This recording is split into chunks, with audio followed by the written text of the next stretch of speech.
fellow Toastmasters, most welcome guests, and especially Jawahar. Without a doubt, that was your best speech yet. Believe me when I said that.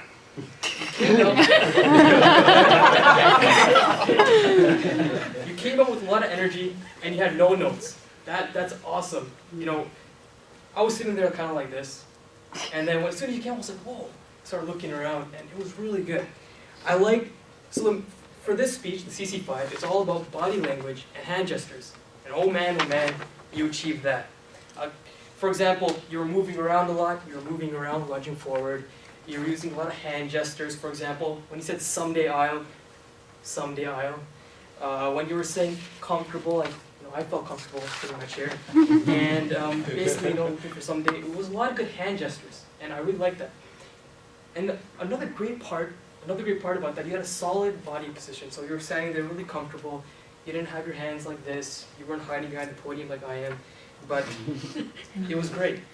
And not only that, the next speech in the speech manual for the CC is vocal variety, and you nailed that part already. That wasn't even your objective, and you've already done the next part. Like, for example, you were like, what you do, when you do it, and where you do it. Now, that was very powerful, because you increased your voice each time, and not only that, that was a triad. Triads in speeches come in threes, and they're basically thoughts that when you express them in groups of three, it makes them, one, more memorable and more dramatic. So, props for doing that. However, there are a few things you could work on. So one thing would be that use a lot of filler words. So you were saying you see, or okay, there's a psychologist. So maybe you could use words such as next, subsequent, in addition, in contrast. There's a lot of sources online about, I believe the word is transition words. Maybe you could incorporate that within your speech.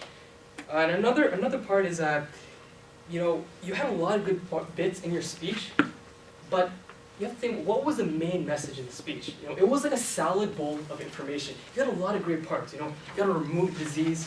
You got to double your income. You had a lot of good parts. But what was the one thing that made that salad the Jawahar salad? And, it was a really good speech. And when you're writing your speech, just think, what do I want my audience to walk away with? What is one thing that my audience can take away from this speech? And that way you'll have more cohesiveness. And next time when you give the speech, we can walk away saying, I remember Jawahar's speech. And basically you did a really good job. You had a lot of good vocal variety, a lot of hand gestures. And with a little more practice on the filler words and getting more cohesiveness in the speech, I'm excited for your next speech. Thank you.